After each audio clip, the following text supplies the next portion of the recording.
first.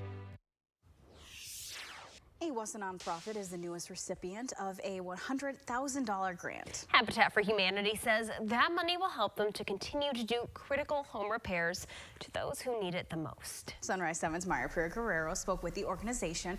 Myra, who did that money come from? Cassandra, Aaron, the money is from Impact 100, and Habitat for Humanity of WSAW has a specific plan to use every dollar. The $100,000 will expand its critical home repair program across Marathon County. The money will pay for a mobile repair unit, a construction support vehicle, and new tools and safety equipment. It's all designed to get volunteers out to more homes faster and do their work safely. Right now, Habitat has more than 112 families on a waiting list for repairs.